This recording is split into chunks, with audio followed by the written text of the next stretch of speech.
Alrighty. Welcome back, guys. We continue our stack of book reviews for this batch, and we're almost to the end. Really, only got one more to go after this one, so probably be after the summer. Well, this is January right now. We're gonna be the summer before we get to the last of these. So, yeah. Today we have Make Time, How to Focus on What Matters Every Day by Jake Knapp and John Zeratsky.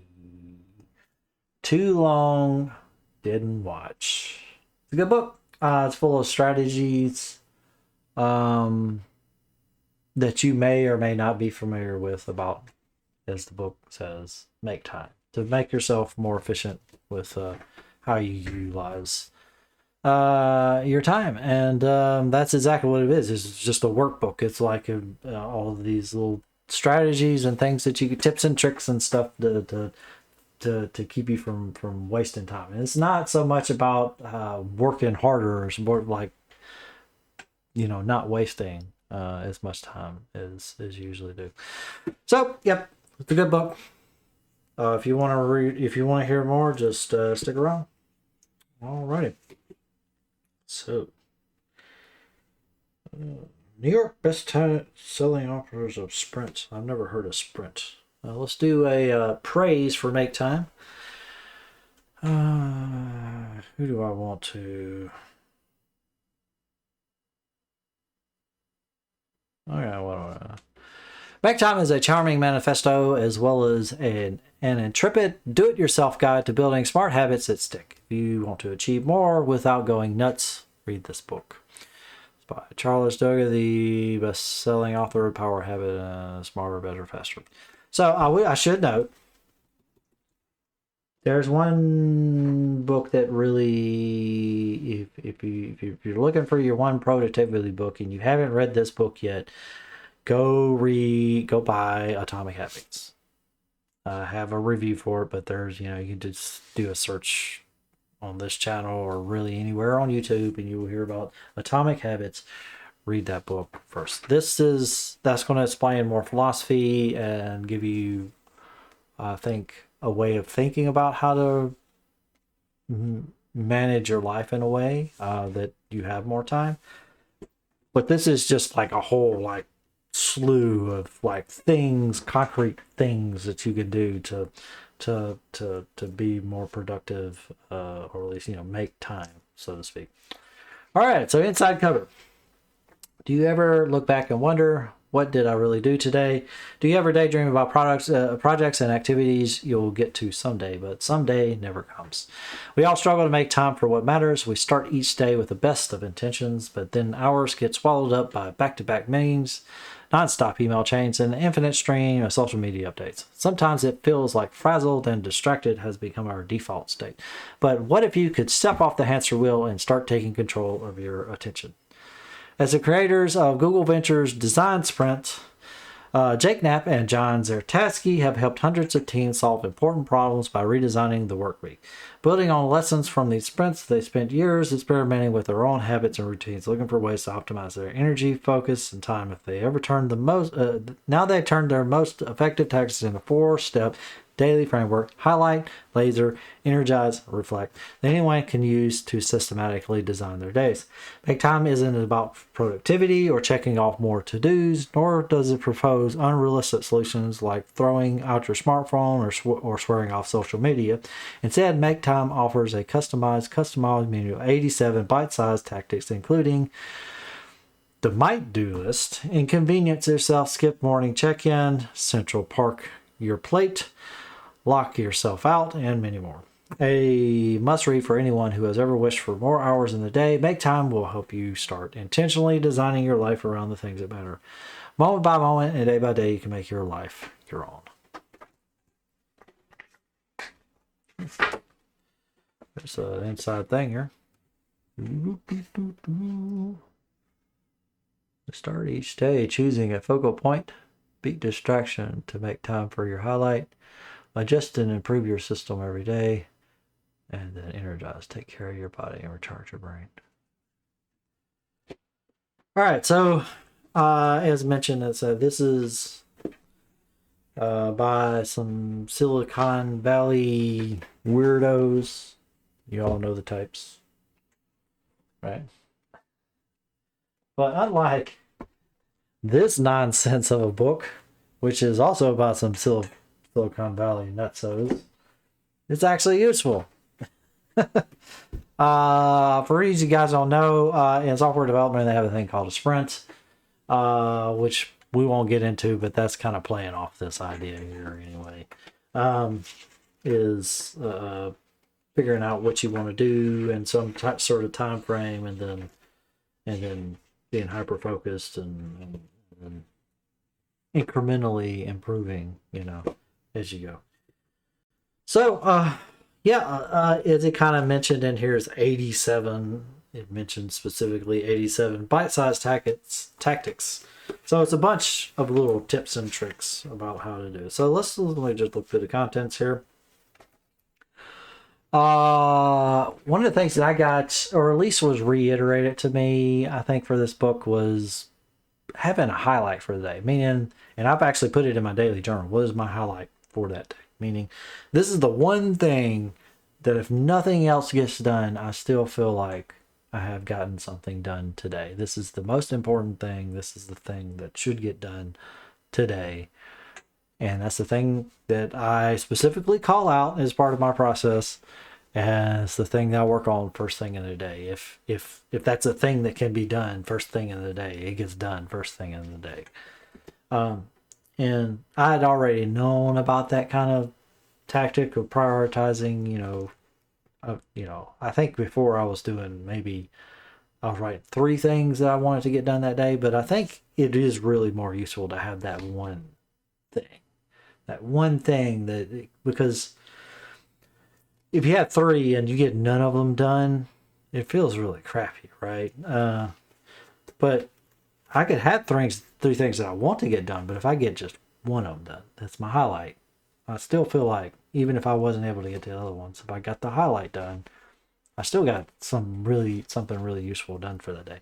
So that's one thing. It also reiterates not say that somehow this slipped into my process where I was checking email in the morning, and I have it reiterated, reminded me that no, just schedule time, and now I do it right before lunch and then at the end of the day. Those are the only 2 times that I check email is right before lunch and then right before dinner. So if I need to do a quick respond to somebody in the morning, it's going to happen right before lunch, and they have 2 times to catch me during the day. That's it. And it keeps the noise from coming in, sliding in all day long. You get the little doo-doo or whatever, and the email comes in, you got to check the email because the bell rang. You're the little dog looking for the treats. Got to catch it. You gotta respond to the bell. But turning off distractions like that and batching things like the emails, getting it all done at once, and then moving on to the next thing. But yeah, it's got all sorts of different ones. A really basic one is like your highlights or whatever. Just write down everything you got to do. Everything you got to do, just as soon as you realize it's something that you have to do, write it down. Put it down somewhere. Don't be sitting there trying to keep it in your head. Just go ahead and write it down. That's one of the tricks is just go ahead and write it down, and then you can prioritize it later, but just go ahead and get it out of your head. It also talks about scheduling. I mentioned it before. Me is like, if at all possible, my highlight's going to be at the first of the day, and that's one of the things it says there. Schedule your highlight.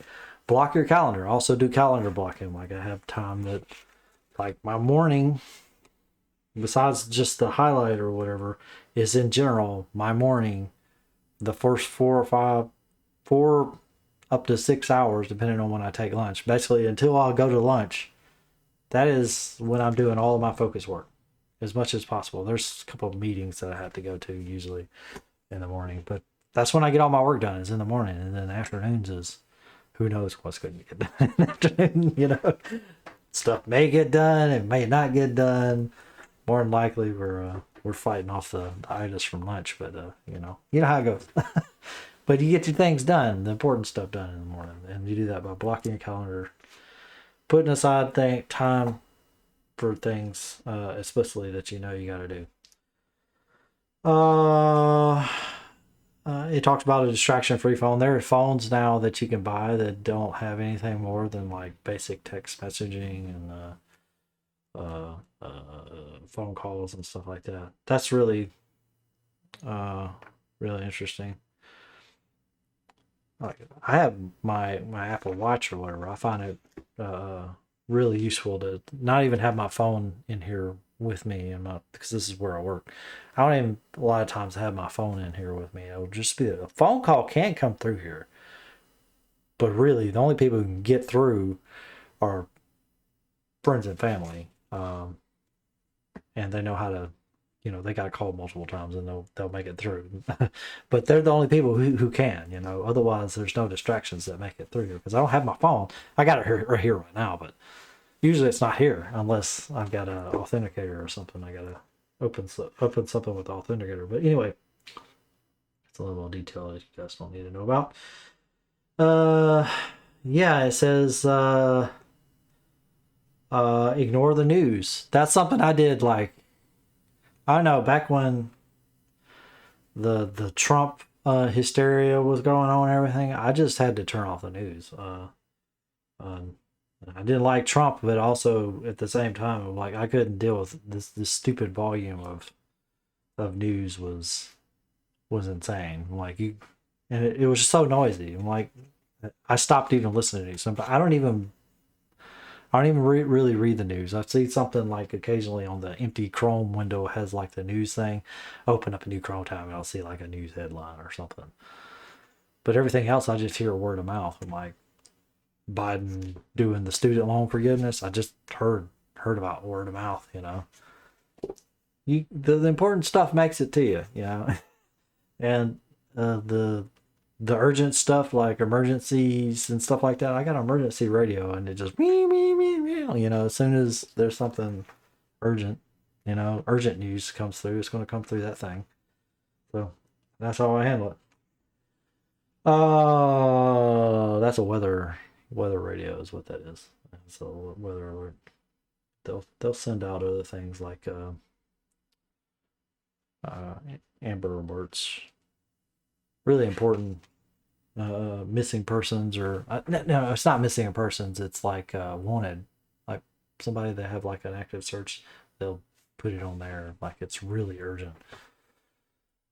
That's the level of urgency that I want to hear the news from is what comes through the the weather radio basically. Anything else I'll pull information when I want more information. I don't want it being pushed to me. And it talks about other things. It talks about some maybe overuse act that like one of the steps. So it has it has the steps, right? It has what is it? Highlight, laser, and energize, and reflect.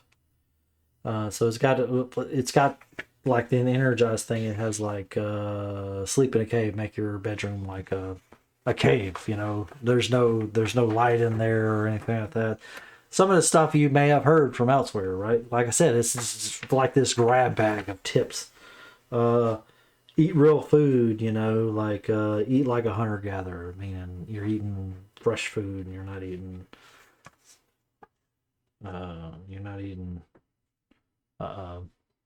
Cheetos, eating stuff that actually existed 100 years ago at the very least.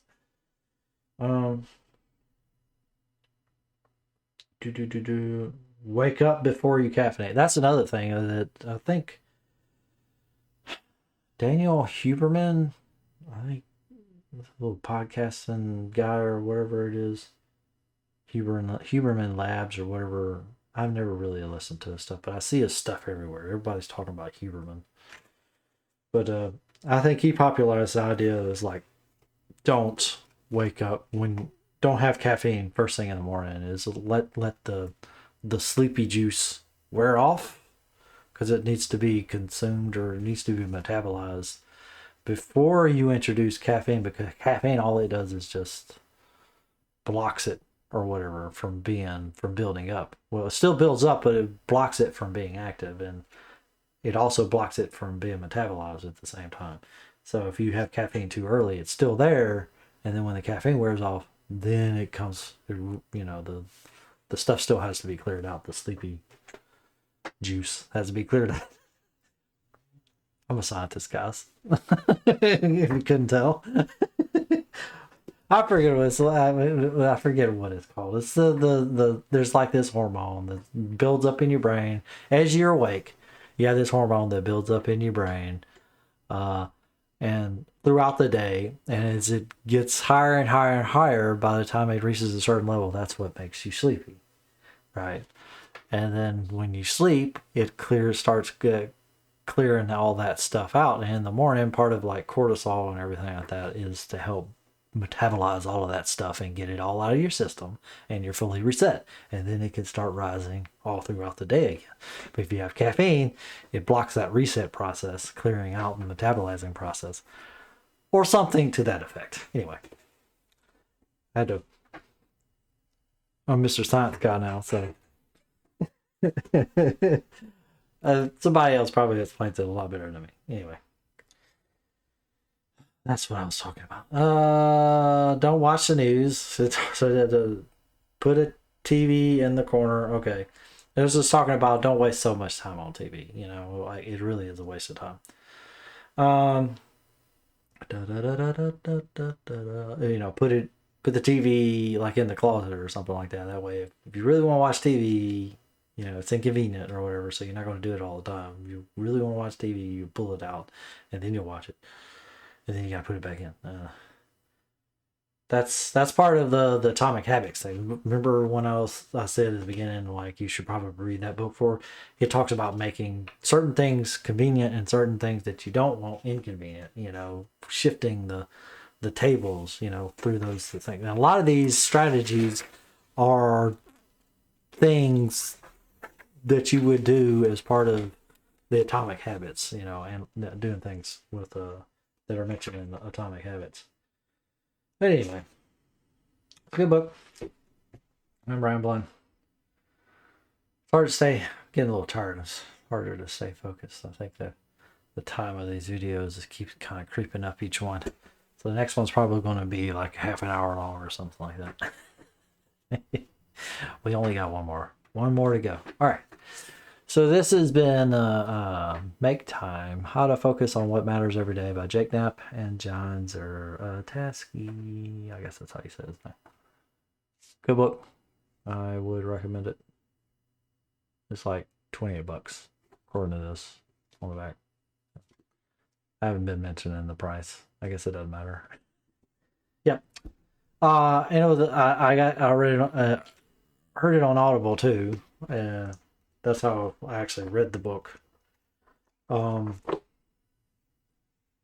was a good audiobook. At least the one on Amazon. I don't know if there's more than one. But on Audible, the audiobook for this was pretty good. I liked it. Listened to it 2 times. It was very, very listenable. Flew right through it. It's a short book. Like maybe a week or something. It was all the way through. Anyway, catch you guys on the next one.